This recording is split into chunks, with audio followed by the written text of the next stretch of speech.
Puan seksi Asia. Wak gana tu. Paruk orang pakai serban dalam tu. Balu? Halung. Tak tahu ya. Tak kenal. Ha? Emas okey sikit. Asia ni paruk. Kita naik emas ni pergi Mekah jadi okey sikit lah. Pakai tudung Saudi Island dah barat dah. Taklah. Ui, taklah seteruk tu. Asia.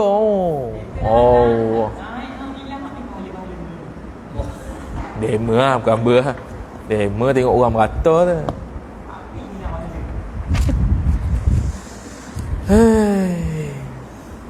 InsyaAllah Syekh.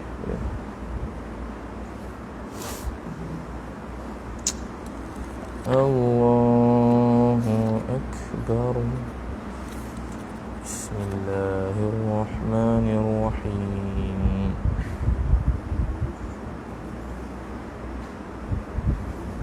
Okey, start dah. Assalamualaikum warahmatullahi wabarakatuh. A'udzu billahi minasy syaithanir rajim. Bismillahirrahmanirrahim.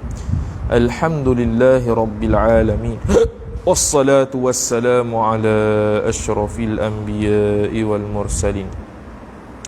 Sayyidina Muhammadin wa ala alihi wa sahbihi ajma'in. Subhanaka la ilma lana illa ma 'allamtana innaka antal alimul hakim. Wala hawla wala quwwata illa billahil aliyyil azim. Rabbi shrah li sadri wa yassir li amri wahlul 'uqdatam min lisani yafqahu qawli wasaddid lisani wahdi qalbi bihaqqi nabiyyika Muhammad sallallahu alaihi wasallam. Allahumma aghnina bil ilmi wa zayyinna bil hilmi wa akrimna bit taqwa wa jammilna bil afiyah. نوينا التعلم والتعليم والتذكر والتذكير والنفع والانتفاع والإفادة والاستفادة والحث على التمسك بكتاب الله وسنة رسوله صلى الله عليه وسلم ودعاء إلى الهدى والدلالة على الخير ابتغاء وجه الله مرضاته وقربه وثوابه سبحانه وتعالى آمين يا رب العالمين. وقال الشيخ المؤلف muka surat 77 Idhaful Tuhfatul Tullab.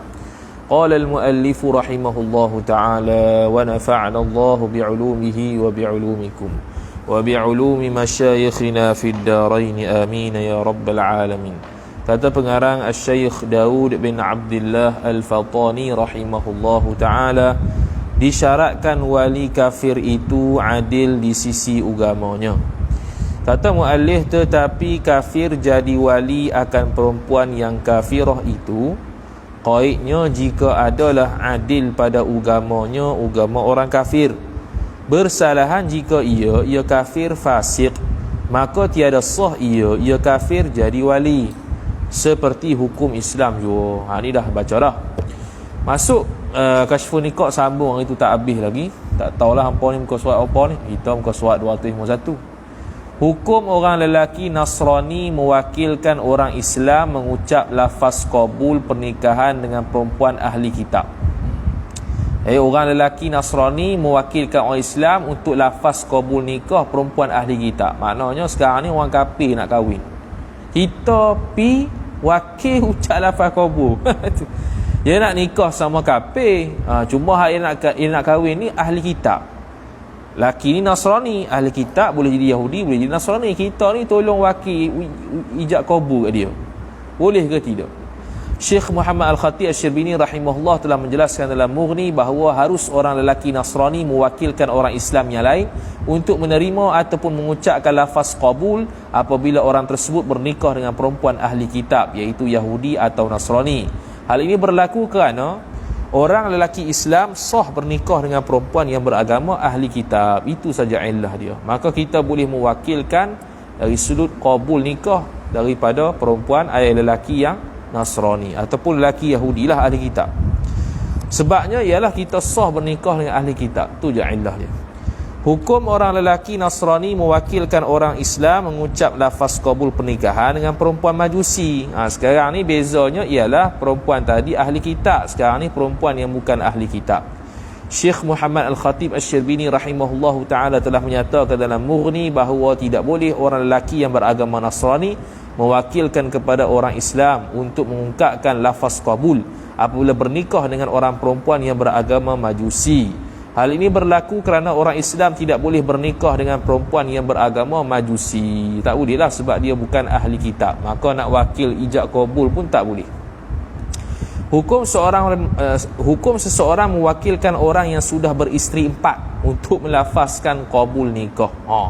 Sekarang ni seseorang nak kahwin, dia wakilkan orang yang sudah ada isteri 4 untuk nikahkan dia. Syekh Muhammad Al-Khatib Asy-Syarbini rahimahullah telah menyatakan dalam Mughni bahawa harus seorang lelaki mewakilkan seseorang yang mempunyai 4 orang isteri untuk mengungkapkan lafaz qabul nikah pada pihaknya, pihak lelaki tadi, apabila orang tersebut bernikah. Makna tidak ada halangan walaupun dapat isteri, sebab dia bukan nak kahwin, dia jadi wakil je. Wakil tolong ijab, tolong qabul sahaja. Status anak apabila ibu bapaknya berbeza agama kafirnya. Jadi seorang Yahudi, seorang Nasrani. Jadi anak ini Yahudi ke Nasrani? Syekh Ibn Hajar Al-Haytami rahimahullah telah menjelaskan dalam Tuhfah bahawa apabila ibu bapa seseorang berbeza agama kafirnya, seperti seorang Yahudi dan seorangnya lagi Nasrani, maka anak yang lahir hasil daripada persetubuhan mereka itu boleh memilih agama bapaknya ataupun ibunya apabila telah baligh. Maka hasil daripada tu bolehlah dia ni contoh dia nak pilih Yahudi, Nasrani dah. Lepas tu dia nak nikah dengan ahli kitab. Boleh tak kita wakil? Boleh. Sebab dia nak nikah dengan ahli kitab juga. Dan dia ni ahli kitab. Boleh. Habis. Kemudian kata mu'allif rahimahullahu ta'ala. Ni baca saja ni. Ni dosa-dosa ni. Pengertian fasik. Faidatun. Bermula orang fasik iaitu orang fasik. Yakni orang yang mengerjakan dosa besar, mengerjakan akan dosa besar. Dosa ada 2, dosa kecil dan dosa besar.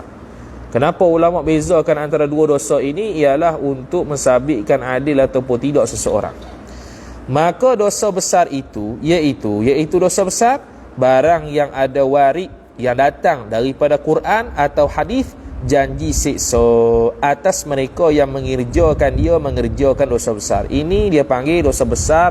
Takrifan yang diambil oleh Syekh Daud Al-Fatani yang kita sudah bahas, khilaf dia telah lalu. Takrif itu banyak.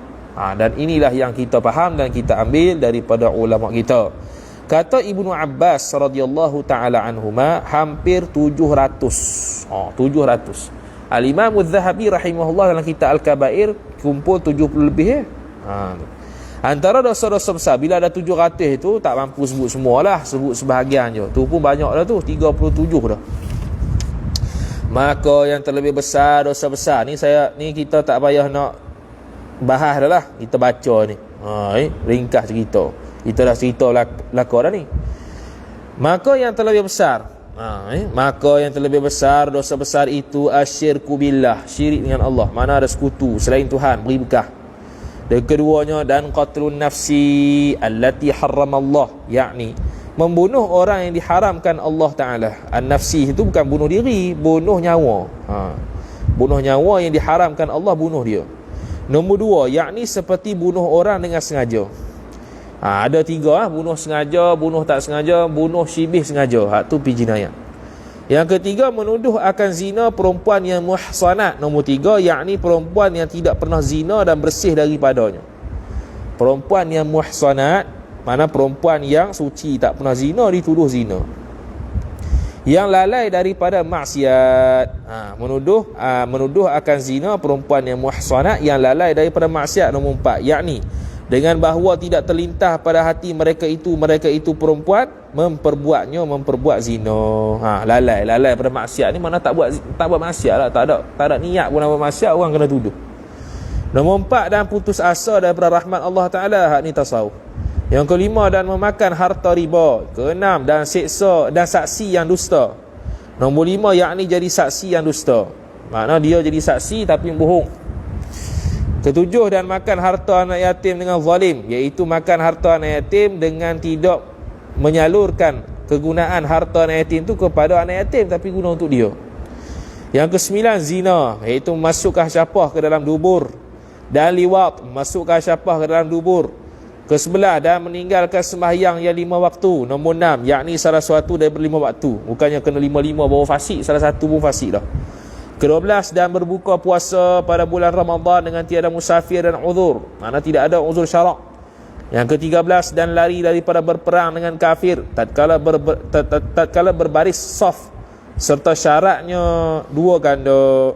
Nombor 7, yakni syarat tentera kafir itu 2 ganda, serta syaratnya syarat perang orang kafir itu 2 ganda, yakni musuh tu 2 kali ganda banyak pada kita pun lari, maka dosa besar. Dan merampas dengan tiada sebenarnya, tiada hak. Merampas ada hak ada. Ni merampas tiada hak. Merampas yang ada hak, contoh perang, kita pun rampas harta perangan, harta perang tu. Maka jadi harta faid untuk dibahagikan. Tu rampas yang ada hak. Ni tak ada apa-apa, rampas rompak. Tu dosa besar. Dan menegahkan zakat, tak mau bayar zakat. Dan mendustakan atas Rasulullah, mendustakan dengan makna sama ada dia guna hadis yang palsu ataupun hadis sahih tapi pikona kot lain. Ke-17 dan menderhakakan akan 2 ibu bapaknya, ibu bapak seorang. Derhaka dengan makna dengan perkataan atau perbuatan. Yang ke-18 dan memutuskan rahim. Memutuskan hubungan kekeluargaan, abang, adik, kakak, ibu bapak, datuk dan sebagainya. Dan khianat, nombor 1, yakni tidak beramanah pada sukatan dan timbangan. Ni dalam bab muamalat.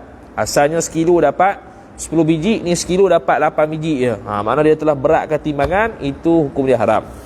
20 dan sembahyang dahulu, yakni sebelum daripada waktunya waktu sembahyang dengan sengaja. Zuhur pukul 1 dia sembahyang pukul 12.30. 21 dan takhirkan hingga keluar waktunya waktu sembahyang. Okey, zuhur habis pukul 4.30, dia sembahyang pukul 6.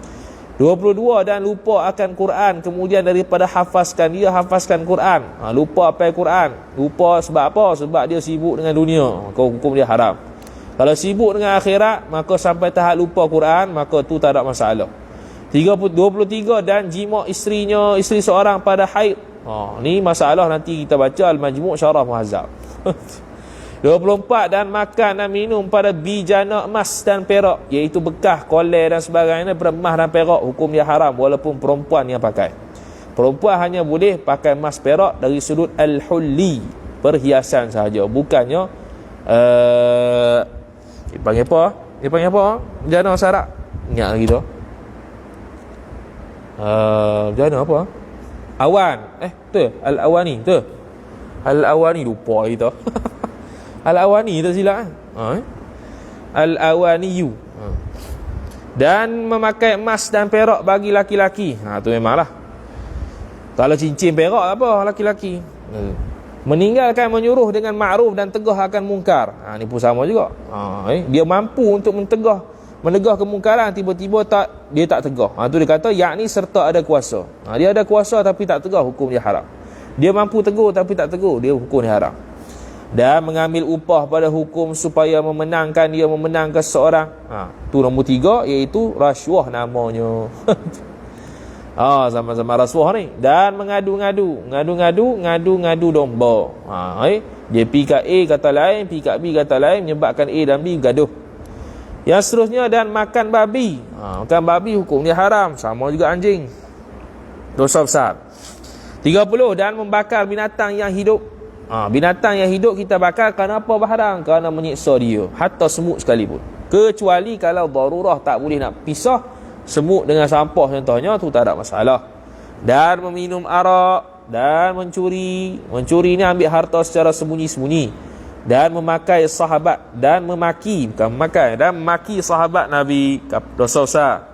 Kalau sampai tak menghina dan merendahkan, kafir. Dan memukul orang Islam dengan tiada sebenarnya, tiada hak, sama juga kalau bunuh. Kita pukul saja patah gigi kawan tu, maka ada qisas. Dan nusyus nombor 4, yakni derhaka. Nusyus akan datang. Nusyus ada nusyus suami, ada nusyus isteri. Suami pun ada nusyus dia. Dan zihar nombor 5, yakni seperti berkata suami, anti alayya ka dhahri ummi, maka haram ia suami setubuh isterinya suami sehingga bayar fidyah. Fidyah ni dia punya kafarah je lah. Itu pun akan datang zihar ni, panjang lebar lah. 37 mengumpat-ngumpat akan ahli ilmu dan hamalatul Quran. Hamalatul Quran nombor 6, yakni mereka yang menghafazkan dia akan Quran. Maknanya idahul bab pun setuju, kata mengumpat selain pada dua ni dosa kecil. Dan lainnya, dan beberapa banyak lagi noktah. Antara dosa kecil yang memfasikkan dan jadi fasik pula dengan sebab mengekalkan dosa yang kecil, yakni dengan tanpa ada ghalib amalan taat. Amalan taat dia sikit. Jika tiada ghalib, dia sebut dah, jika tiada ghalib nombor 7, yakni banyak dan menang taatnya seorang atas maksiatnya seorang. Maka jika ghalib, jika banyak taat atas maksiatnya seorang, maka tiada cedera pada adilnya seorang. Kalau banyak taat daripada dosa kecil, dia masih lagi adil. Seperti nombor 1, dia senaraikan 16, melihat kepada barang yang diharamkan. Tengok perempuan telanjang, tak ada kisah. Tengok perempuan naik flight, tak boleh ya. Dan tertawa dengan ketiadaan ujub. Nombor 9, ujub yakni sesuatu yang pelik, yakni semata-mata tertawa. Dan tertawa dengan ketiadaan ujub. Mana tu? Tak boleh gelak ke mana? Ya, ujub hati tu lah. Iaitu merasakan dia ni hebat. Tak tahulah ni apa tertawa dengan ketiadaan ujub ni. Tak pernah dengar itu pun. Dan berdusta, dan melihat di dalam rumah manusia dengan tiada izinnya. Ketuk pintu tu jangan duduk depan pintu, duduk tepi pintu. Duduk depan pintu, dia buka nampak dosa dah. Ataupun kita tak pergi rumah dia, dia duduk buka tingkap, kita duduk tengok celah rumah. Tengok celah tingkap, teropong. Dan tiada berkata-kata dengan sama Islam lebih daripada 3 hari. Musuh paling kurang Assalamualaikum lah tegur tu, dengan tiada uzur. Kalau ada uzur, contoh jauh dan sebagainya, tu lain lah. Ni kalau duduk dekat. Dan meratak dengan biji samak, dengan biji sabak, yakni meratak seperti mana meratak orang Arab jahiliah ketika mati mereka yang ia orang tu kasih. Meratak orang Arab jahiliah ni sampai menangis, sampai menampar pipi, tu meratak. Melayu kita jarang gitu. Dan memecahkan baju ketika kena bala. Nombor 2, yakni mencarikkan baju ketika kena bala. Geram. Yang geram kan? Dan duduk serta orang fasik, menjinakkan mereka itu orang fasik. Duduk sama orang fasik dosa kecil lah. Sebab apa? Sebab mereka rasa mereka ni aman. Sebab orang soleh duduk dengan kita. Duduk menyembang tu. Sembahyang pada waktu karahiyah, dosa kecil. Sembahyang yang tiada mempunyai sebab. Nombor 3, yakni sebab mutaakhir. Kalau sebab mutaqaddim boleh lah. Maka harus solat pada waktu karahah jika ada sebab mutaqaddim, seperti solat qada, solat gerhana. Solat gerhana ni sebab yang bersamaan. Sunat wudu dan umpamanya. Dengan syarat bukan dengan semata-mata qasad mentakhir solat tersebut supaya solat pada itu waktu.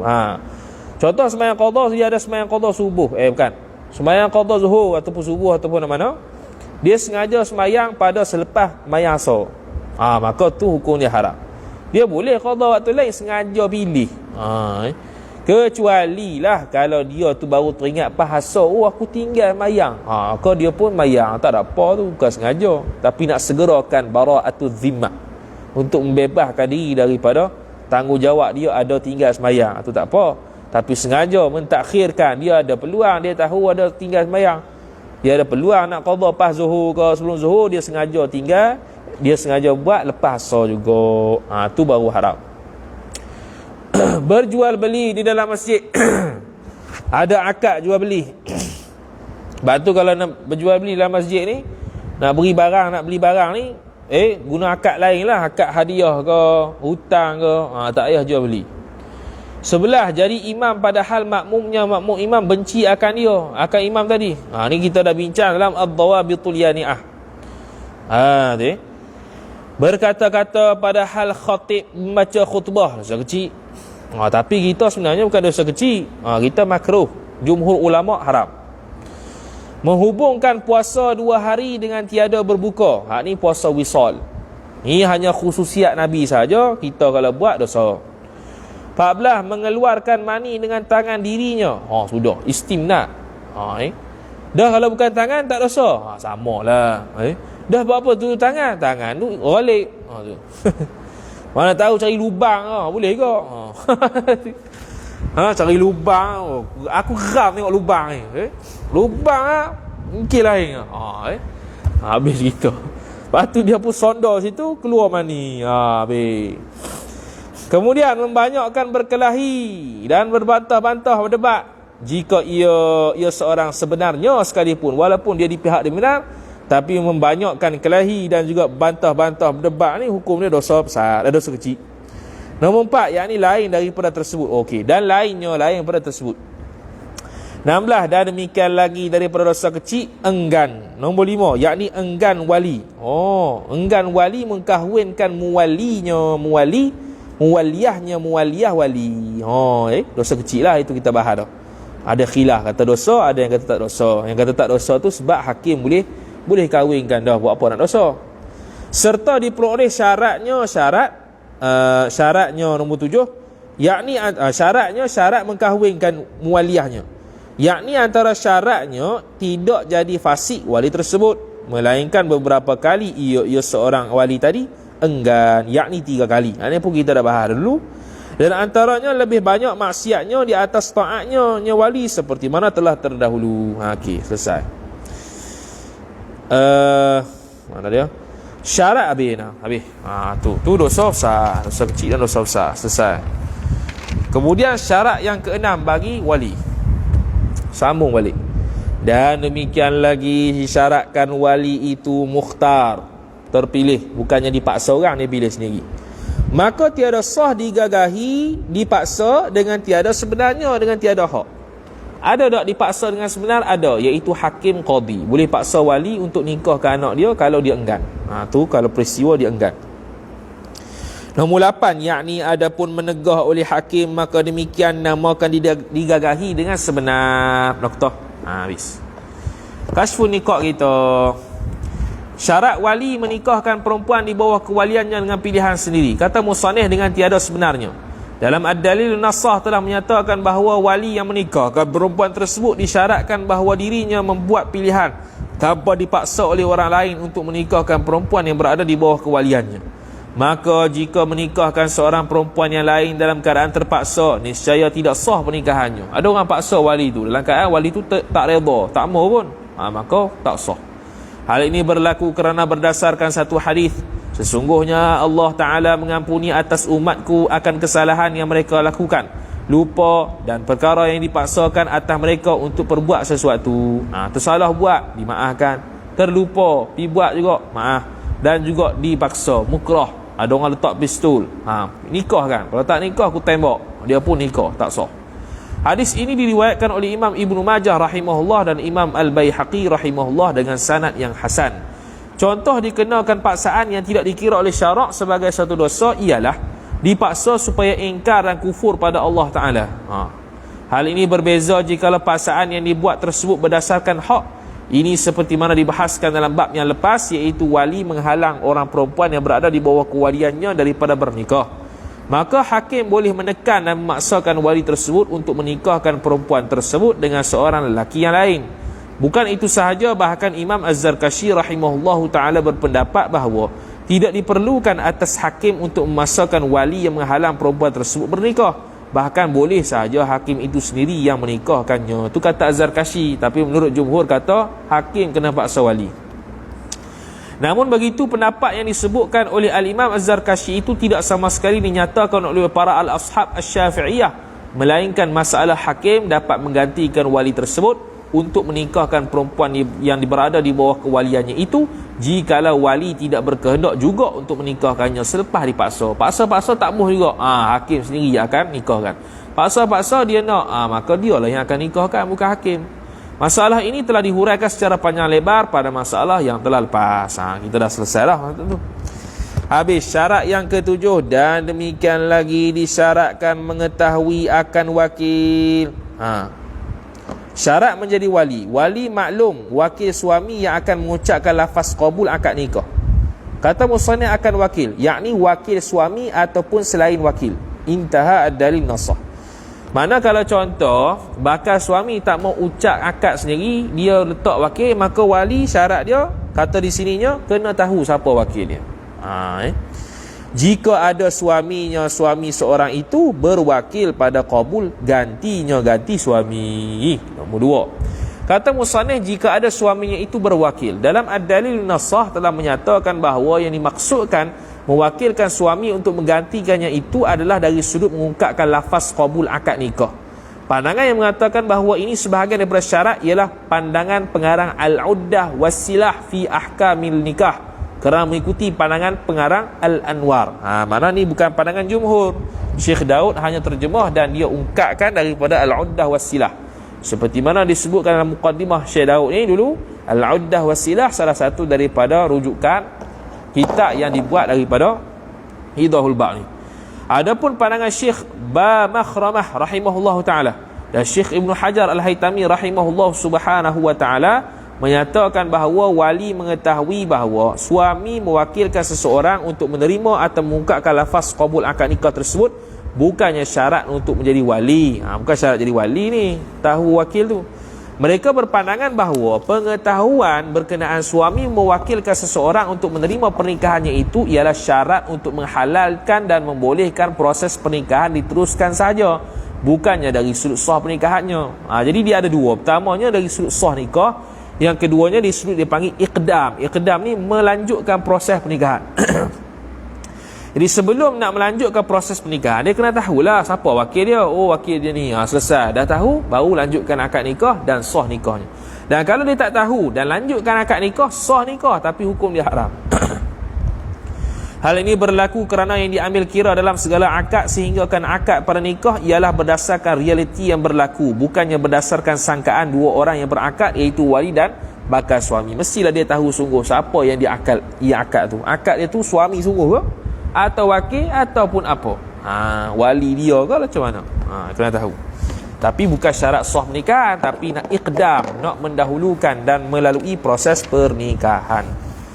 Tetapi tiada disyaratkan melihat. Wali nak jadi wali ni tak syarat melihat. Maka sahlah daripada orang buta. Dan tiada disyaratkan pula daripada orang yang berkata, orang yang boleh bercakap.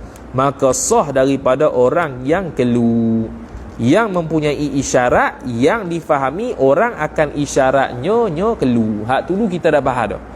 Mana kalau orang kelu tu tidak tahu isyarat dan tak boleh tulis, tak boleh jadi wali. Kita dah bahas dalam Kashfun Niqab.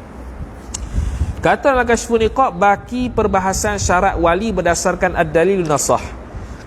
Kata musannif, sah daripada orang buta. Dalam ad-dalilun nasah telah menyatakan bahawa wali yang buta tidak ada masalah sama sekali untuk menjadi wali pernikahan bagi perempuan yang berada di bawah kewaliannya. Hal ini berlaku kerana wali yang buta tersebut masih dikategorikan sebagai orang yang mampu untuk membahaskan dan membincangkan berkenaan dengan sekufunya lelaki yang bakal menjadi suami tersebut dengan perempuan yang berada di bawah kewaliannya. Macam mana? Dengan dia suruh orang sebelah tengok. Macam mana dia ni? Okey tak? Dia bahas tentang suami dia ni gini. Dia boleh dengar. Dan dia boleh mikir dengan elok. Maka tak ada masalah wali buta. Adapun dalam bab penyaksian, orang yang buta tidak boleh untuk menjadi saksi dalam apa-apa jua kes kerana keuzuran menyaksikan sesuatu. Saksi zina tak boleh lah. Tapi aku dengar dia desah tu. Tak boleh. Dia kena tengok. Hal ini demikian kerana penyakit buta seseorang itu menjadi punca orang tersebut tidak mampu untuk menunaikan penyaksian di hadapan hakim terhadap kejadian yang sudah berlaku dan tidak mampu untuk membahaskan apa yang sedang berlaku kerana tak nampak. Jika tidak dikatakan sedemikian, maka orang yang buta juga akan diterima penyaksiannya pada beberapa tempat dan kes yang diketahuinya. Noktah. Mana subtopik ni nak kata orang buta sah jadi wali. Kerana boleh bahas lagi dan boleh mikir. Wali yang buta mengangkatkan tu. Bukan mengangkatkan. Mengakadkan nikah dengan menyebut kadar dirham yang tertentu. Syekh Ibnu Hajar Al-Haytami rahimahullah telah menjelaskan dalam Tuhfah bahawa jikalau wali yang buta tersebut apabila menikahkan perempuan yang berada di bawah kewaliannya dengan mahar yang tertentu seperti wali tersebut berkata, aku nikahkan akan engkau dengan ini dirham-dirham, niscaya tidak sabit kadar dirham yang disebutkan itu pada suami, bahkan wajib suami tersebut membayar mahar mithil. Jikalau wali yang buta tersebut berkata, aku nikahkan akan engkau dengan ini yang berada pada zimmah engkau, niscaya pernikahan tersebut sah. Zimmah engkau ni apa yang kau tanggunglah, nak kena bayar tu. Jikalau orang yang buta merupakan wali dalam bab harta, seperti dirinya itu ialah bapa bagi seorang perempuan ataupun datuknya, niscaya perlu dirinya itu mewakilkan orang lain untuk menerima dan berurusan harta tersebut. Maknanya orang buta dalam bab harta ni dia perlu kepada wakil orang lain, sebab dia tak nampak. Sebab tu dia tadi kata kalau seorang itu dia sebut dia ni wali yang buta. Dia ni wali yang buta apabila menikahkan perempuan yang di bawah kewaliannya dengan mahar yang tertentu, contohnya dia sebut aku nikahkan akan dikau dengan ini dirham. Maka tak boleh. Sebab apa? Sebab dia buta sekarang ni, tak nampak apa yang dirham yang dia bayar tu. Dirham banyak ni, itu banyak mana? Tu jadi tak boleh, tak sabit. Maka sah akad nikah tapi dengan bayar mahar mithil. Tu sangkut ke? Tak sangkut. Adapun jikalau orang yang buat tersebut tidak mempunyai hak kewalian atas menguruskan harta seorang perempuan, seperti orang buta tersebut ialah saudara lelakinya ataupun bapa saudaranya sebelah bapa umpamanya, niscaya perempuan tersebut perlu mewakilkan orang lain untuk menerima dan menguruskannya. Jadi orang yang mempunyai hak kewalian siapa dia dalam bab mengurus harta, iaitu pak. Orang lain tak ada. Jadi sekarang ni pak sepatutnya jadi wali bab harta untuk menguruskan harta perempuan tu. Tiba-tiba wali dia tiba-tiba yang menguruskan harta tu bukan wali bapak tu, bukan. Tapi siapa dia? Saudara lelaki dia, bapak saudara dia dan seumpamanya. Maka perempuan ni perlulah mewakilkan orang lain dalam bab pengurusan harta dia. Habis kata muallif rahimahullahu taala, apabila tak habis lagi. Dan tiada disyaratkan pula daripada orang yang usaha yang baik. Mana apa usaha yang baik? Yakni kerja yang bukan lekeh. Tak syarat. Wali ni tak boleh kerja dia boleh buat tafriq. Maka sah daripada orang yang usahanya usaha wali yang keji-keji, jika sepatutnya, jika usahanya usaha wali dan jika usahanya usaha wali dan tiada disyaratkan pula daripada orang yang usaha yang baik, mana kerja yang bagus, maka sah daripada orang yang usahanya usaha seorang yang keji-keji, jika sepatutnya, jika usahanya dan usaha bapaknya. Kok mana tu? Nombor 1, yakni tiada disyaratkan pula wali itu daripada orang yang kerja harian wali itu yang baik, maka sah wali itu daripada orang yang usahanya usaha wali yang keji-keji, jika sepatutnya. Sepatut ni mana jika selayaknya dia memang kerja hak keji-keji. Kalau tak sepatutnya begitu, contoh dia orang alim, dia pergi kerja sapu sampah, hak tu tak sepatut kerja gitu, maka tak boleh jadi wali kerana jatuh maruah. Bukan. Yang jatuh maruah ni kalau nak dari sudut adil, kita wali ni dia syarat dia adamul fiski dia bukan syarat adil. Jadi sekarang ni dia kerja hak lekeh-lekeh, tapi jika sepatutnya dengan dia, kerja ni memang sesuai dengan dia. Jika adalah usaha itu adalah usahanya seorang dan usaha bapak bagi seorang. Wali ni syarat dia ialah adamul fiski, tidak fasik, bukannya adil. Kalau adil, banyaklah dia tak boleh buat dosa besar, tak boleh berterusan dosa kecil, dan tak boleh buat perkara yang menjatuhkan maruah, termasuk kerja yang tak sepatutnya. Kerja yang tak sepatutnya dengan dia jatuh maruah. Contoh dia orang aling tapi kerja penyapu sampah, tu jatuh maruah. Jadi kalau dia tu layak dengan kerja penyapu sampah, tak apalah, tak ada masalah. Cumanya dalam bab ni pun tak ada masalah sebenarnya, sebab dia bukannya syarat adil, kecuali atas pandangan kedua mazhab Syafi'i, yang Imam Syafi'i sendiri sebut syarat untuk jadi wali ialah adil. Barulah kita guna pekerjaan yang sepatutnya baru boleh jadi wali. Tapi dia kata tak jadi syarat daripada orang yang usaha yang baik, bahkan yang keji-keji pun boleh, asalkan dia tu selayaknya dengan dia. Dan tiada disyaratkan pula wali itu yang bukan mahjur dengan muflis. Mahjur ni ditahan dengan muflis. Dia kena tahan harta sebab muflis, yakni orang yang tiada mencukupi harta dengan hutangnya hutang seorang. Nombor dua, sekira-kira ambil semua harta untuk membayar hutangnya hutang seorang, niscaya tidak mencukupi. Contohnya dia ada hutang 500 juta dia ada 20 juta ya, habis dah. Memang muflis. Jadi boleh jadi wali? Boleh, sebab tak syarat mahjur bil muflis. Maka sahlah daripada mahjur yang ditahan harta dia kerana muflis. Okey. Ada yang ditahan harta kerana mahjur kerana bisafi, bazir. Yang mana kita dah bahas minggu lepas. Beberapa masalah yang berkaitan dengan wali. Wali berpitam. Adapun jika pitam wali itu, maka ditilik. Jika tiada berkekalan lebih daripada 3 hari, ni pun dah semalam dah bahas. Tak lebih 3 hari, kata Imam Nawawi pada Minhaj, dinantikan jua, melainkan menyeru hajat kepada bernikah, maka dinikahkan oleh hakim, tiada wali abad. Jadi 3 hari. Tidak lebih 3 hari, dalam Minhaj kata kena tunggu. Tunggu tu selagi mana tak berhajat lagi lah untuk nikah, mana boleh tunggu. Mana kalau berhajat sungguh dah, siapa yang akan nikah? Hakim, bukannya wali abad. Nombor 3, dia kata, lihatlah Minhajut Talibin. Dan yang dimu'tamadkan oleh Ramli, Syekh Ramli, manakala lebih daripada 3 hari, maka berpindah kepada abad, tiada pada hakim nihayah. Okey. Kata muallif dalam Kashfun Niqab, mewakil mana?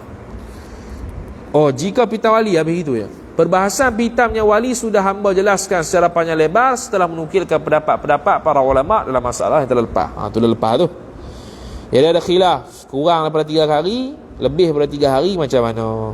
Kalau kitab kita ni dia kata dalam Minhajut Talibin, kalau kurang 3 hari, tunggu dia. Kecuali kalau berhajat sangat untuk nikah, pindah ke hakim, bukan wali abad.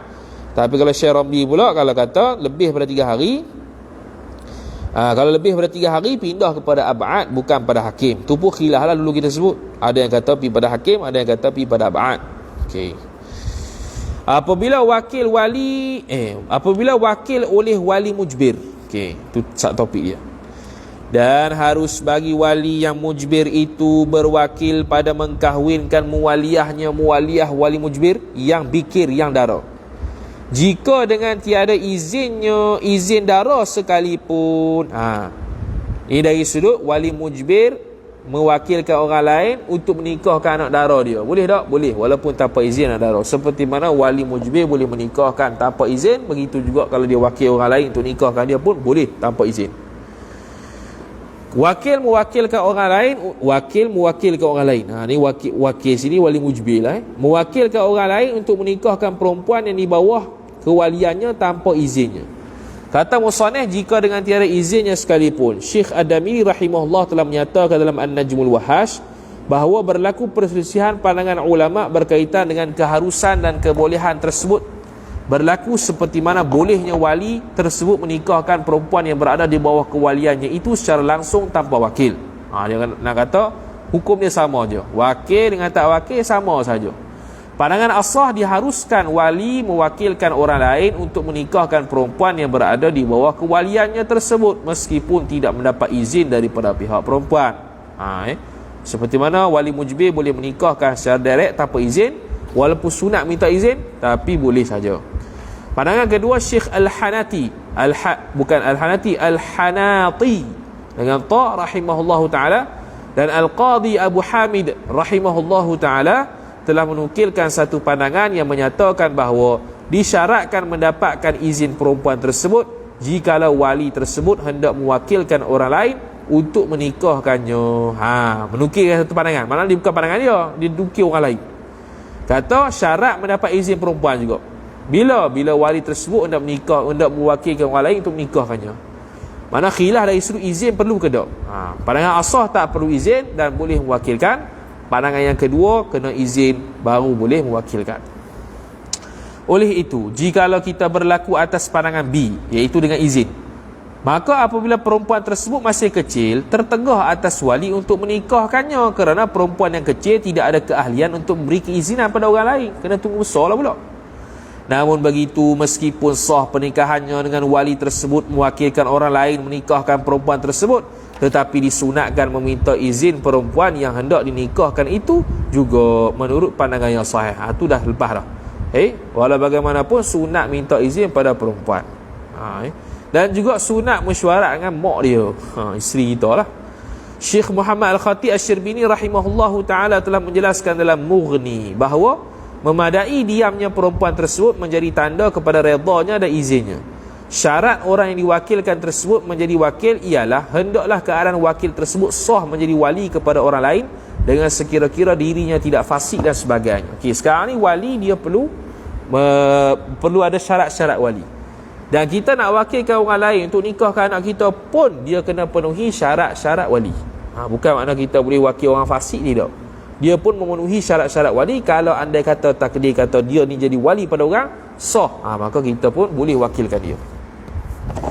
Perempuan menjadi janda sebelum akad ketika walinya tidak meminta izin untuk mewakilkan pernikahannya.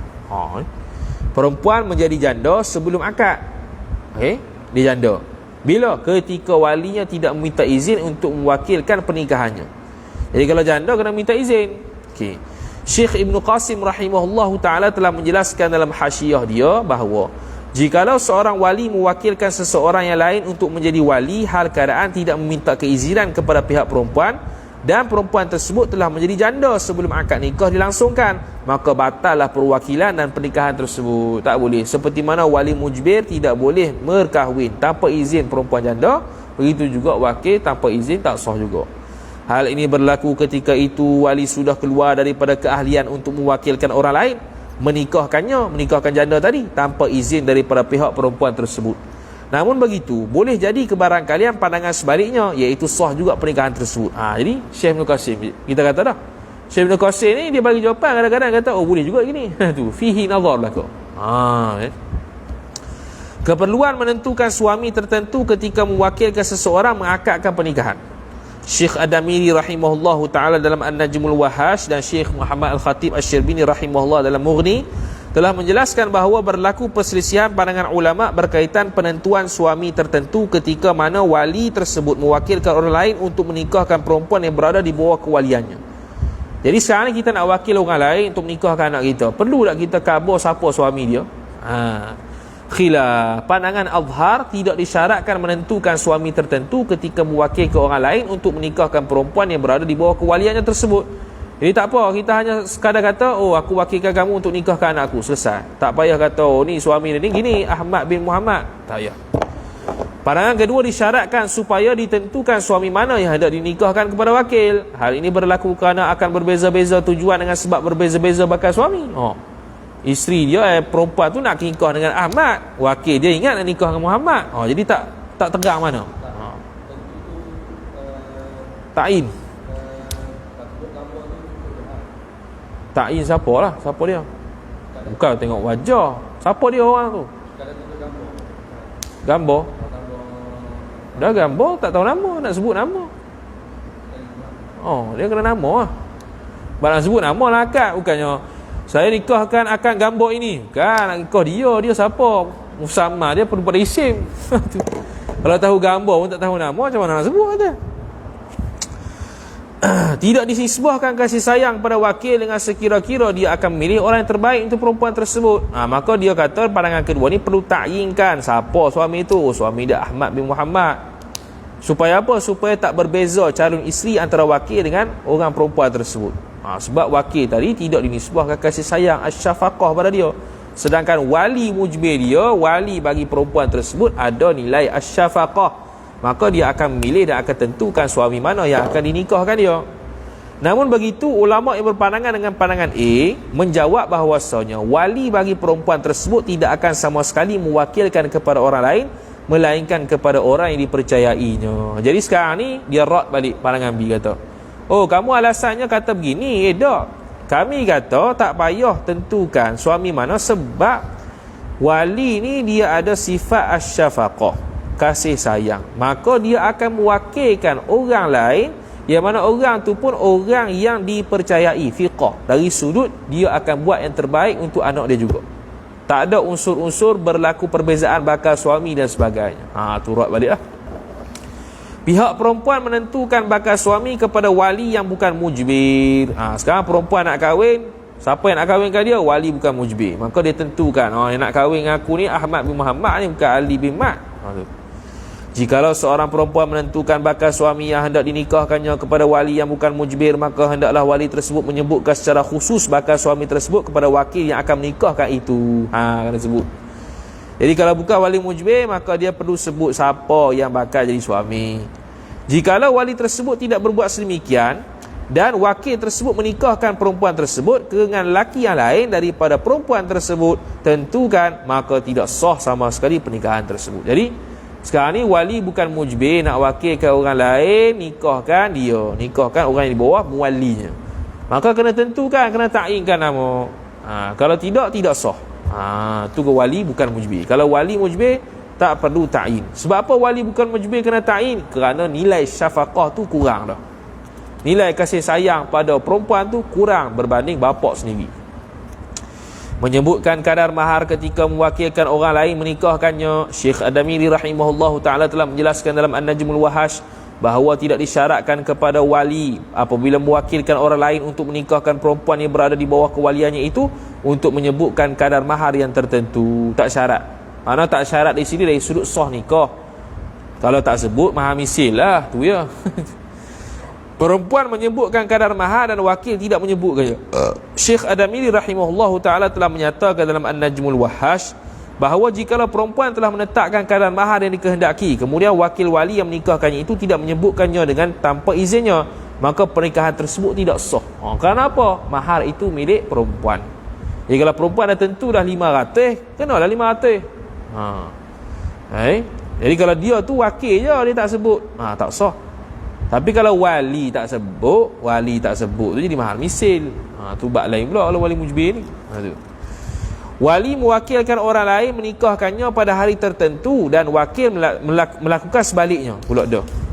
Wali mewakilkan orang lain menikahkannya pada hari tertentu. Contohnya wali ni dia wali ni dia wakilkan orang lain suruh nikahkan anak dia hari Jumaat. Tiba-tiba wakil dia nikahkan dia hari Sabtu.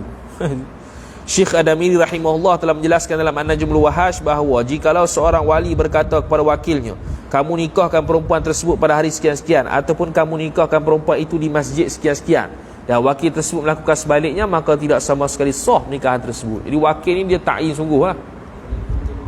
Ikut betul-betul lah. Ni aku suruh nikah hari ni, nikah semalam.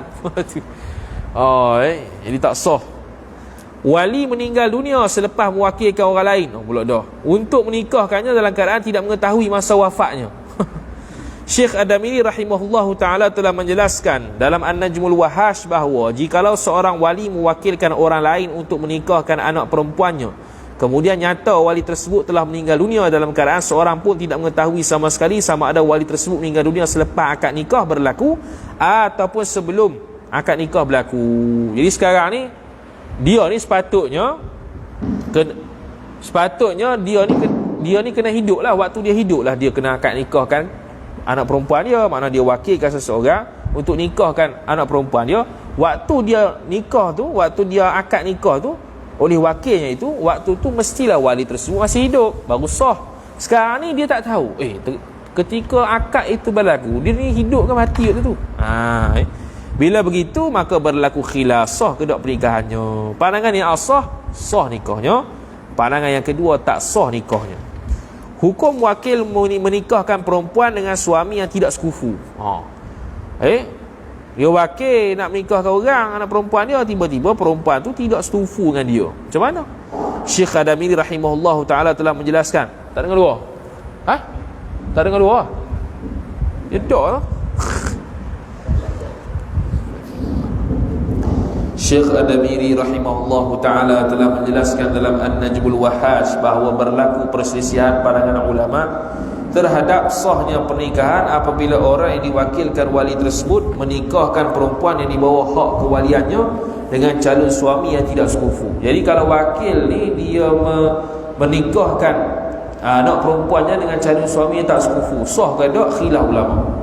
Pandangan yang asah kata tidak sah sama sekali pernikahan tersebut. Hal ini berlaku kerana sudah menjadi suatu kewajipan ke atas wakil tersebut untuk menikahkan perempuan yang diwakilinya dengan calon suami yang sekufu. Tu tugas dia. Tiba-tiba dia nikah dengan orang yang tak sekufu, tak sah. Syekh Ibn Hajar Al-Haytami rahimahullah telah menyatakan dalam Tuhfah bahawa kewajipan tersebut berlaku ketika secara mutlak. Sudah. Bahawa kewajipan tersebut berlaku secara mutlak tanpa dikaitkan dengan suami-suami yang ditentukan oleh pihak perempuan tersebut. Mana kewajipan dari sudut sekufu tu mutlak. Mutlak ni apa? Sama ada ditentukan suami ke tidak, kewajipan dia ialah menikahkan dengan orang sekufu. Dari sudut suami tertentu ke tidak tu isu lain, ni isu kena sekufu. Pandangan kedua, sah pernikahan tersebut. Namun begitu harus bagi perempuan tersebut khiyar, yakni sama ada meneruskan pernikahan dengan lelaki tersebut atau meminta cerai. Boleh. Sebab dia nikah dengan orang yang tak sekufu. Maka jikalau perempuan yang dinikahkan oleh wakil tersebut masih kecil, maka perempuan tersebut boleh membuat pilihan sama ada diteruskan bersamanya bersama suami ataupun tidak selepas perempuan tersebut balik. Ni kalau kecil lah. Sekarang ni wali mewakilkan orang lain untuk menikahkan anaknya yang kecil. Tiba-tiba wakil ni menikahkan dengan orang yang tidak sekufu. Maka perempuan hak kecil ni boleh pilih nanti selepas balik nak teruskan ataupun tidak. Tu. Wakil menikahkan salah seorang lelaki sekufu yang rendah martabatnya daripada dua lelaki yang sekufu. Sekarang ni dia ni wali suruh menikahkan anak perempuan dia dengan salah seorang daripada dua orang ni. Dua orang ni sekufu belaka. Cuma seorang ni sekufu dia tinggi sikit, seorang ni rendah sikit. Tiba-tiba wakil dia pergi nikah dengan orang lelaki sekufu yang rendah martabat dia. Syekh Ad-Damiri rahimahullahu ta'ala telah menjelaskan dalam An-Najmul Wahash bahawa jikalau yang meminang perempuan tersebut merupakan dua orang lelaki yang masing-masing sekufu dengan perempuan itu, dalam keadaan salah seorang daripada dua orang lelaki yang sekufu tersebut terlebih mulia daripada yang seorang lagi, dan wakil tersebut menikahkan perempuan dengan orang lelaki yang lebih rendah kemuliaannya, maka tidak sah sama sekali pernikahannya. Hal ini berlaku kerana wakil tersebut telah meninggalkan sikap berhati-hati, ihtiyat, memilih calon suami untuk perempuan tersebut atas wakil. Jadi sepatutnya dia ni kewajipan dia menikahkan dengan orang yang sekufu. Sekarang ni dua orang sekufu, tapi satu rendah satu tinggi. Sepatutnya dia ada sikap ihtiyat, maka dia pilih hak tinggi, dan sepatutnya dia pilih hak rendah, maka tidak sah pernikahan dia. Tak sah tu kerana dia meninggalkan ihtiyat tu. Wali mewakilkan orang lain menikahkan anak perempuan dengan maharnya umpama Arab. Syekh Ibn Hajar Al-Haytami rahimahullah telah menjelaskan dalam Tuhfah bahawa jikalau seorang wali mewakilkan orang lain untuk menikahkan umpama anak perempuannya dengan umpama Arab, kemudian wakilnya itu menikahkannya dengan kadar mahar misil, maka sah pernikahan itu. Wali suruh nikah dengan kadar mahar Arab, tapi wakil nikah dengan mahar misil, sah. Sebab apa? Sebab kalau kita nikah dengan Arab sekalipun, yang lepas, perbahasan yang lepas kita dah bincang dah, kalau suruh Arab sekalipun, contoh disebut dalam akad, aku akan nikah dengan anakku dengan mas kahwin Arab, jadi mahar misil juga. Jadi sekarang ni dia terus ambil mahar misil, tak ada masalah, sah juga. Hal ini berlaku kerana mahar yang seumpama Arab itu akan mewajibkan seseorang membayar mahar misil. Wakil mewakilkan orang lain menikahkannya dengan syarat suami bersumpah selepas akad bahawa dia tidak akan minum arak. Syekh Ibn Hajar Al-Haytami rahimahullahu ta'ala telah menjelaskan dalam Tuhfah bahawa jika seorang wali mewakilkan orang lain untuk menikahkan perempuan yang berada di bawah kewaliannya dengan syarat calon suami tersebut akan bersumpah dengan tolak selepas akad nikah akan bahawa dirinya tidak akan minum arak, maka pernikahan tersebut sah. Panjang sikit. Dia kata seorang wali mewakilkan orang lain untuk menikahkan anak dia contohnya, tapi syarat dia suami tersebut akan bersumpah. Bersumpah apa? Bersumpah dengan tolak selepas akad nikah akan bahawa dirinya tidak akan minum arak, maka pernikahan tersebut sah. Maknanya kalau dia ini minum arak, maka aku akan cerai aku akan cerai isteri aku. Dia akan taklid gitu. Bila? Selepas akad nikah. Jadi sah tak perwakilan tu? Sah. Dia mewakilkan seseorang untuk menikahkan anaknya dengan calon suami, yang mana calon suami ni kena setuju kata lepas akad nikah kena ta'liq, jangan minum arak. Kalau minum arak, tolak. Ta'liq tolak lah ni. Sah tak pernikahan? Sah juga. Tu selesai. Kemudian habis. Berehat sebentar.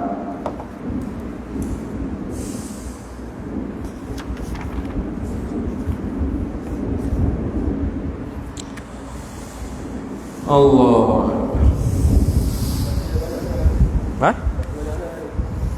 Tak tahu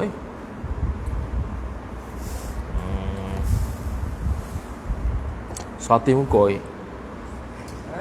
100 muka lagi. Rusdan balik lah. Lepas raya. Lepas raya Rusdan balik lah. Tak ada lah. Dia pergi Aceh tak ada. Dah dia kata tak ada satu.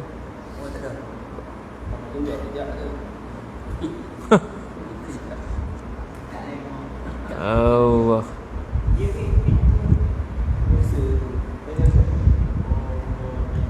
Ada? Ada? Hah? Tak boleh kita duduk set tensi ni. Pergi sana memang settle lah. Tak kisahlah TOT. TOT pun habis cerita. Tensi tak buat dah. 1, 2, 3. Apa? Ada? Apa? Sebulan lah. Gila lah. Dah gila lah habis tak pernah orang buat tensi buat sebulan. Gila. Boleh gila tu pusaka. 1, 2, 3, 4. 4 kali 4 kali lagi. Let luar. Kerana kalau 4 lagi, 4 kali lagi 15 macam mana? Kalau 90 4 90 25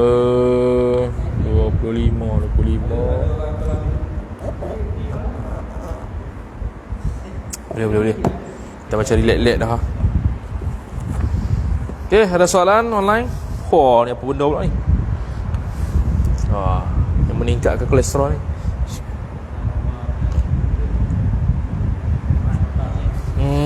Bagi dia tak hati suruh makan jimat datang. Ya lah. Lepas tu relax tu orang tengok apa. Tengok kita ni bukan aling nak tengok apa. Siapa dia? Apa? Kenapa? Dia di mana? Bukan pergi haji lah.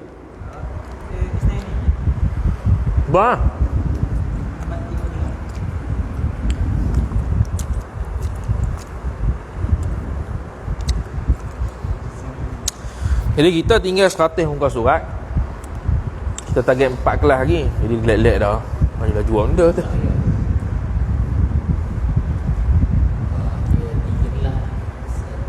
Dah 4 kali. Tak termasuk hari ni. Kalau tak termasuk hari ni 20 lebih.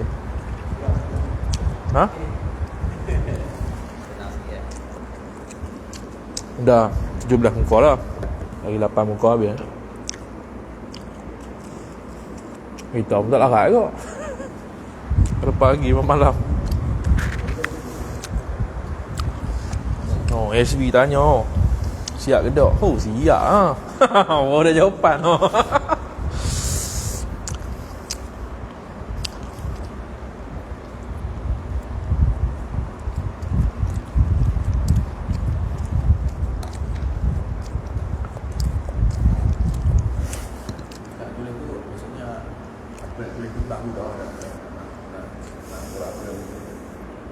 Tahu lah.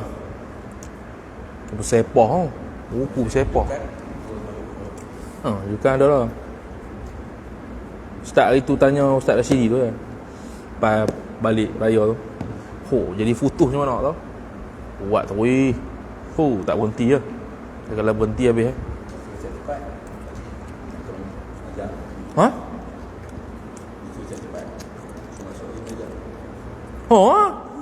Aduh malas aku. Apa benda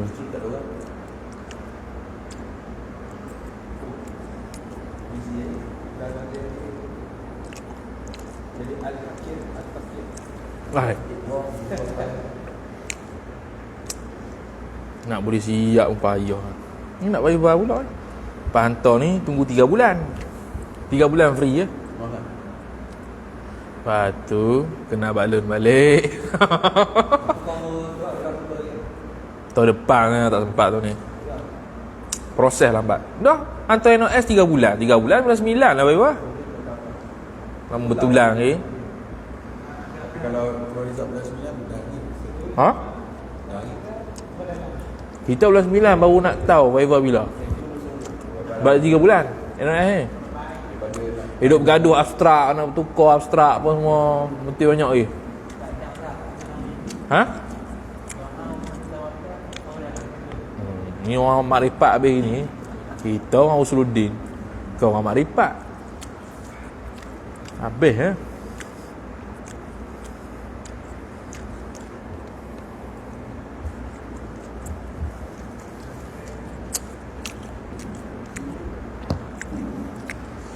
Online nak orang nak main khatam ramai.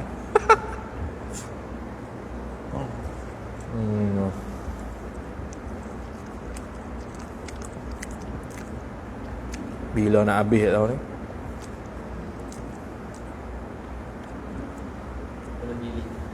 Ha? Habis tu. Nikah terus ya. Sah-sah nikah.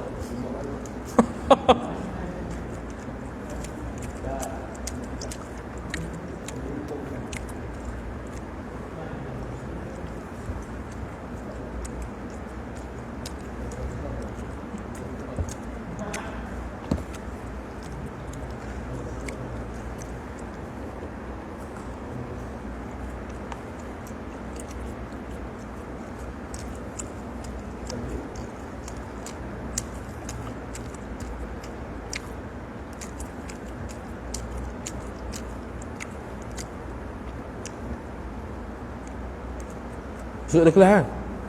Ya. Ha? Dua ni, tak laki tu ada. Tak laki tu ada kan? Ha. Esok. Siapa tu? Dah, dengan tu.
Ha?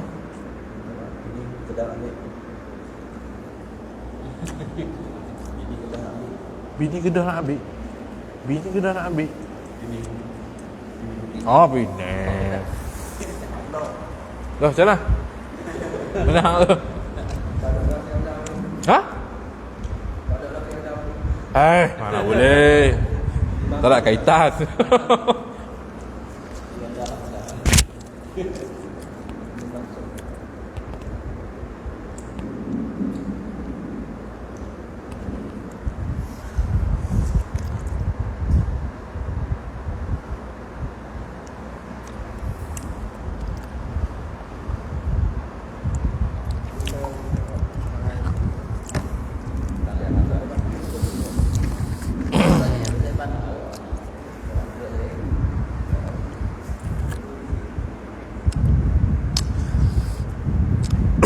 Okey, sambung. Qala al-muallif rahimahullahu ta'ala 25. Okey. Boleh dah berhenti. Tapi tak apa, macam sikit. Sebelah habis.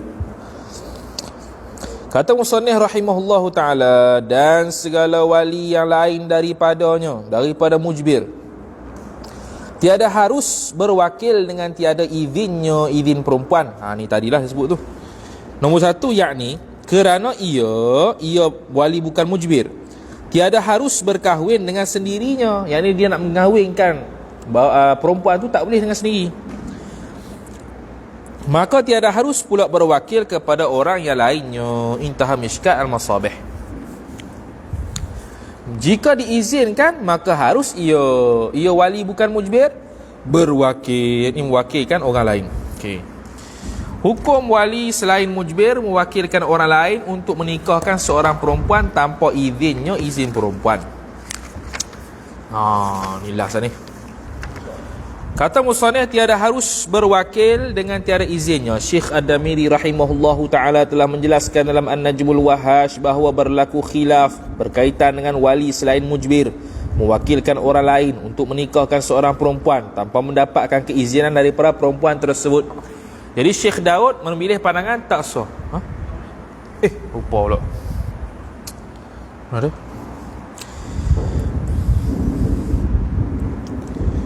Jadi Syekh Daud dia pilih pandangan mengatakan tidak sah. Okey, bila tengok kitab sah dia khilaf.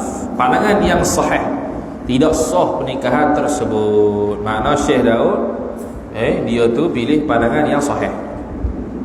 Tu dia panggil analisis gitu Syekh Daud sebut apa? Gini.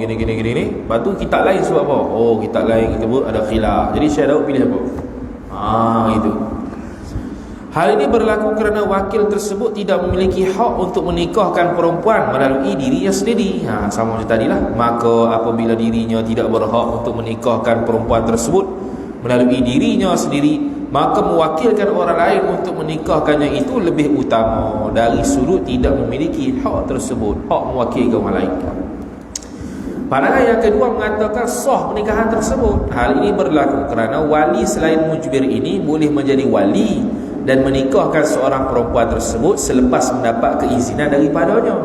Pandangan ini melihat dari sudut kebolehannya wali tersebut menikahkannya, maka kebolehan tersebut juga turut berlaku apabila wali itu mewakilkan orang lain.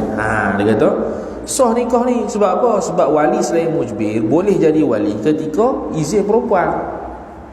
Maka pandangan ini lihat dari sudut bolehnya wali menikahkannya, maka boleh jugalah wali mewakilkan orang lain untuk menikahkan perempuan tersebut. Sebab wali selain mujbir ni boleh juga menikahkannya, cuma wasilahnya izin je. Tak apalah dia khilaf. Jadi pandangan yang Syekh Daud kata tu pandangan yang sahih. Mana B ni pandangan yang dhaif. Muqabilus sahih huwa dhaif, muqabilul asah huwa sahih. Perempuan mengizinkan wali bukan mujbir mewakilkan orang lain menikahkannya dalam keadaan tidak mengetahui izin tersebut. Syekh Ad-Damiri rahimahullahu ta'ala dalam An-Najmul Wahash dan Syekh Khatib dalam Mughni telah menjelaskan bahawa jikalau seorang perempuan telah memberikan keizinan kepada wali yang bukan mujbir mewakilkan orang lain untuk menikahkannya, kemudian wali tersebut mewakilkannya dalam keadaan dirinya tidak mengetahui bahawa perempuan tersebut telah mengizinkannya berbuat demikian, maka perempuan tersebut sah, maka pernikahan tersebut sah menurut syarak. Sekarang ni perempuan ni izinkan abang dia, contoh dia, untuk menikahkan dia. Jadi abang dia ni pun pi wakilkan orang lain untuk menikahkan perempuan ni tanpa abang tu tahu. Izin dah. Gitu. Jadi sah tak? Sah. Sebab dah izin dah, walaupun dia tak tahu. Tapi hakikat dia dah izin, hakikat dah izin. Perkara ini seperti mana disebutkan oleh Imam Az-Zarkashi rahimahullahu ta'ala. Hakim menyuruh orang lain mewakilinya untuk menikahkan seorang perempuan tanpa mendapat keizinan daripadanya. Syekh Ad-Damiri rahimahullahu ta'ala telah menjelaskan dalam An-Najmul Wahash fi Syarhil Minhaj bahawa jikalau seorang perempuan tersebut tidak ada wali sama sekali kecuali hakim, kemudian hakim tersebut menyuruh seorang lelaki mewakilinya untuk menikahkan perempuan tersebut dengan seorang lelaki sebelum mendapat keizinan bernikah daripada perempuan itu, maka berlaku khilaf ulama. Sekarang ni perempuan ni tak ada wali, maka kita atas kaedah as-sultanu waliyyu man la waliyalah. Jadi sultan ni di sini ialah hakim. Jadi hakim ni dia tak nikahkan diri sendiri, tak, dia suruh orang lain wakilkan dia. Dia suruh orang lain wakilkan dia dalam keadaan tak mendapat keizinan perempuan tersebut. Sah ke tidak pernikahannya? Khilaf. Pandangan yang asah, sah. Pandangan yang kedua, tidak sah. Perempuan meminta hakim supaya orang lelaki tertentu menikahkannya. Sekarang ni wakil yang tertentu. Contoh dia kata, aku nak wakil aku ni Ahmad bin Muhammad. Syekh Muhammad Al-Khatib Asy-Syirbini rahimahullah telah menerangkan dalam Mughni bahawa jikalau seorang perempuan berkata kepada hakim, aku izinkan saudara lelakiku ini menikahkan aku. Jikalau dirinya menghalang aku daripada nikah, maka nikahkanlah aku wahai hakim. Maka hukumnya ialah batal pernikahan tersebut seperti mana disebutkan oleh Imam Az-Zarkashi rahimahullah subhanahu wa ta'ala. Jadi sekarang ni perempuan minta hakim supaya orang lelaki tertentu, contoh lelaki tertentu ni adik dia contohnya, ataupun macam mana. Jadi sekarang ni diizinkan. Dia kata jikalau seorang perempuan berkata pada hakim, aku izin dah abang aku ni ataupun adik aku ni Muhammad bin Mamat nikahkan aku. Kalau dia halang aku daripada menikahkan aku, engkau nikahkanlah aku wahai hakim. Maka sirah begitu menunjukkan tidak sahlah perempuan tersebut abang tersebut ataupun adik tersebut menjadi wakil bagi pernikahan adik dia sendiri, pernikahan perempuan tersebut, kerana sirahnya itu ada qaid ta'liq. Ada qaid ta'liq, jika dia menghalang, engkau nikahlah aku wahai hakim. Tu dia ada ta'liq itu menyebabkan batal pernikahannya, tidak sah kalau diteruskan. Kalau abang dia jadi wakil, dia kena soreh. Siapa dia jadi wakil? Oh ni abang dia jadi wakil. Noktah situ selesai. Tak payah ada ta'liq lain. Oh jikalau dia tak ambuh, maka nikahkanlah aku wahai hakim. Ada sirah ta'liq tak ambuh. Macam lambat yang sebelum tu, yang mana dia siapa dalam bab wali mujbir, tak silapnya. Siapa juga kalau dia ta'liq tak sah. Dia ta'liq kalau macam mana tu ta'liq tu, tak ingat lagi tu pun. Ada ta'liq jikalau. Jadi dengan ta'liq jikalau itu menyebabkan tidak jazam apa yang dia suruh buat tu.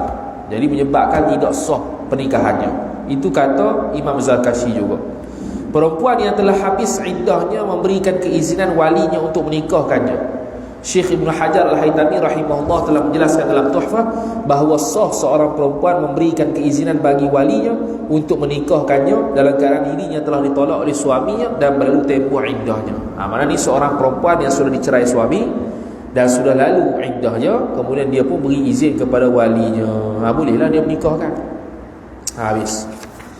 Ungkapan perempuan yang menyuruh wali yang bukan mujbir mewakilkan orang lain untuk menikahkannya. Jadi macam mana perempuan ini nak sebut supaya wali yang bukan mujbir ni mewakilkan orang lain untuk menikahkannya? Macam mana yang perempuan ini nak ungkapkan nak ungkapkan lafaz sirah supaya sah perwakilan tersebut? Maka ni panjang, wallahu a'lam. Sambung pada sesi akan datang insya-Allah taala. Ada soalan?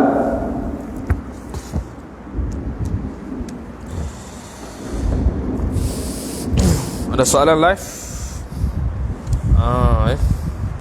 Di awal lagi slow nak khatam lah. Kita lagi insya-Allah 3-4 kelas lagi khatam sebelum raya haji insya-Allah taala.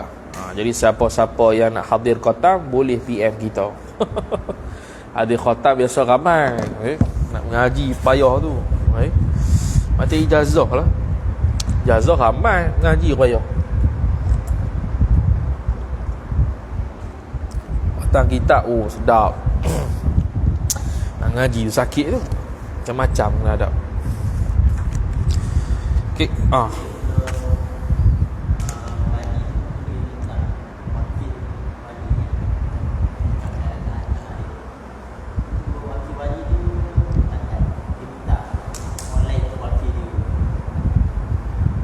Sudah? Wali? Oh tak boleh. Wakil atau wakil tak boleh. Wakil atau wakil satu lafisan. Macam ni lah. Macam dalam bab pinjam atas pinjam sama. Aku pinjam pen, kawan ni nak pinjam pen ni, padahal ni bukan milik dia, milik kawan ni. Dia pun pinjam, tak boleh. Dia satu je. Wakil atas wakil tak boleh. Tak sah. Dia panggil, dia wakil ni sebenarnya, wakil ni ialah dia ni sebenarnya ambil tugas hak asal. Jadi sekarang ni dia hak wakil orang lain pula. Jadi dia ni ambil hak mana ni? Yang wakil ni pun yang dia ambil tugas hak asal. Dah yang wakil kedua nak ambil tugas hak wakil. Wakil bukan ada tugas asal pun. Nak tugas asalnya ialah wali tu. Wali nak orang tu satu. Lepas tu wakil wali atau wali tak boleh. Betul ya.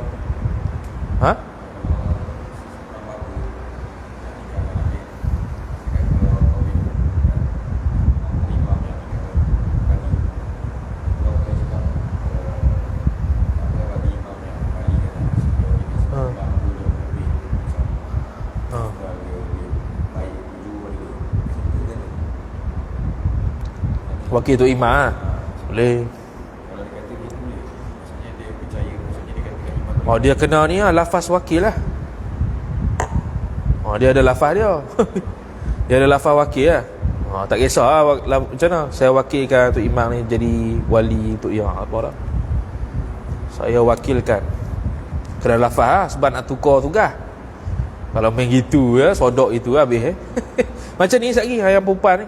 Macam mana? Dia tak sah dengan sign dia. Dia tak sah. Aduh, dia kena sirah lah. Macam ni perempuan sekali. Perempuan nak beri izin pada wali bukan mujbir untuk mewakilkan dia. Macam mana? Dia ada sirah dia. Kalau macam ni tak sah. Kalau macam ni sah. Dia sirah lah kau. Macam muamalat lah.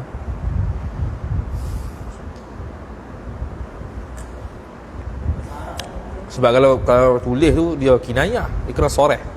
Boleh? Bahasa Arab. Arab betul?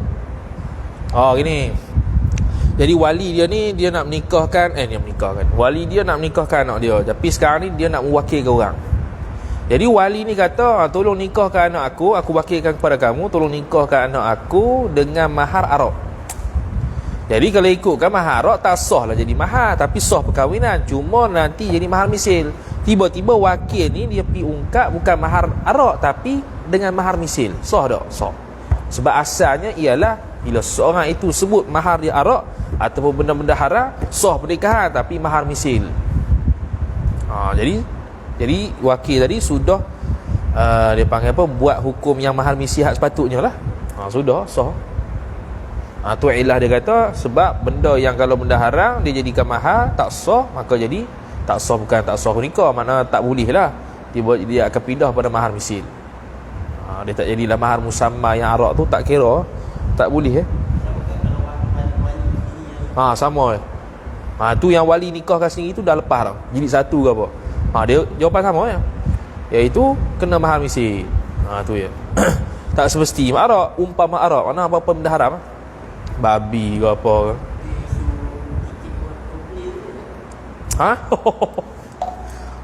Tiap golfi Mufti kata tak sah kan. Tak sah tu mungkin dia ingat tu, hak tu dia panggil tiket maksiat lah. Jadi tak sah benda maksiat. Maksiat bukan kira ada sekecil sah, maksiat juga. Coldplay, tiket Coldplay tak tahu. Mungkin kot saya nikahkan akan nikah dengan mas kahwin tiket Coldplay, tak tahu gitulah. Dan mufti kata tak sah betul tu.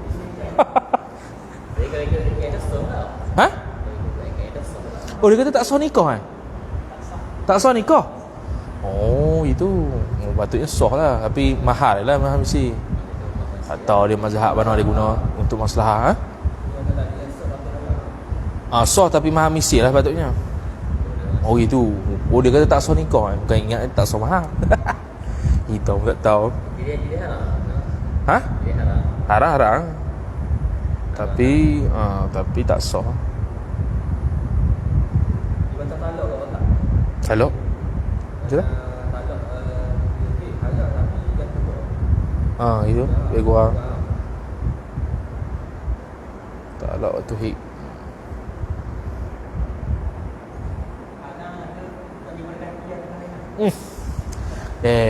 Berkati tersaus semua ni mo. Oh parok ah. Aduh. Kahwin tunang orang. Oh. Macam ni. Tu kahwin tunang orang. Oh. Tunang atau tunang? Pinangan atau pinangan lah. Tunang atau tunang apa? Betul tu. Dia nikah tu tunang orang. Dia sah tapi haram. Tu pun kasih pun ikut jadi satu itu. Ha? Tu tak ada dalam kitab. Tu benda lain tu. Astagfirullahaladzim. Wallah.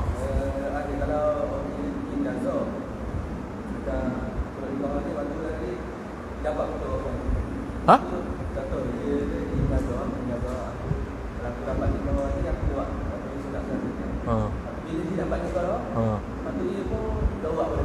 Tak boleh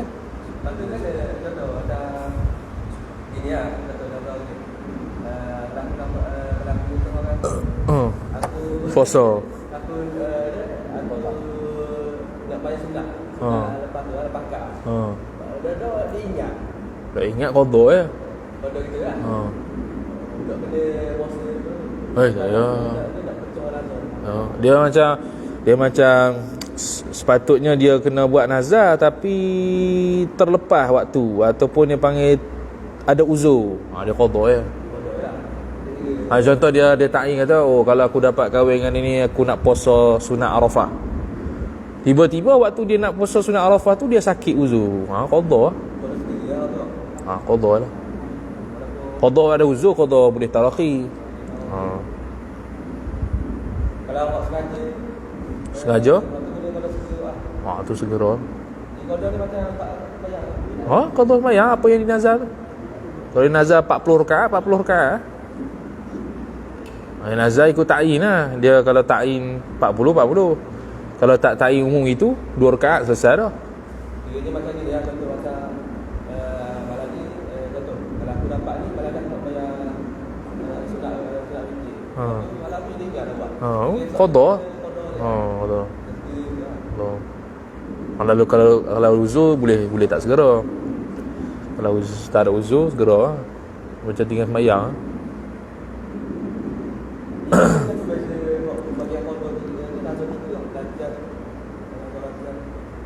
Apa beza qada?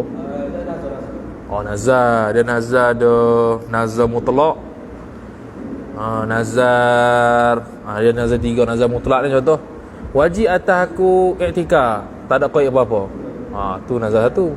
Nazar yang kedua je nazar qaid dengan sebab sesuatu. Contohnya dia kata, kalau aku dapat 4 flat aku nak puasa.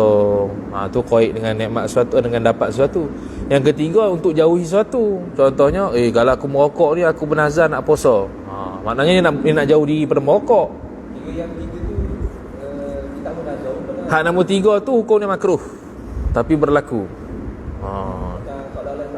Dia bukan tak bernazar, dia nak jauhkan diri pada maksiat tapi dia tak mampu melainkan dia nazar, maka dia nazar. Contoh, saya tak mau merokok. Kalau saya merokok saya akan puasa 2 bulan. Maknanya nak jauh diri pada merokok lah, bukan nak suruh merokok. Kalau dia merokok mana kena puasa 2 bulan. Jadi sekarang ni dia bernazar supaya dia tak mau buat 2 bulan tu. Jadi dia menjadi asbab kepada tinggal rokok. Gitu. Makruh lah kalau nazar hak yang nak jauhkan benda ni. Tak habis ni. Bernazar nikah? Dapat kita orang tu jadi panggil besar, jadi wajib je. Dah, tak jadi wajib. Dia nazar ni tujuannya ialah untuk galakkan supaya bukan nak langgar Tuhan punya kehendak apa, nak orang panggil supaya dia semangat buat ibadat yang dia qaidkan. Tu ya. Pahala biasa ya. Cuma yang ibadat sunat tu jadi wajib lah tu ya. Hak tu ialah banyak pahala. Nikah biasa lah. Macam ni lah biasa ulama Hadramaut dia qaid main tarawih. Main tarawih ni dapat pahala wajib, niat wajib lah, niat nazar. Contoh mana kata, aku bernazar semain tarawih 20 rakaat malam ini. Jadi wajib lah, dia kena niat wajib lah. Jadi fardu situ. Jadi pahala wajib. Tapi orang tak berani lah tu ya. Takut 20-20 kan? Allah sikit lutut lah dan qada pula dah. Tu.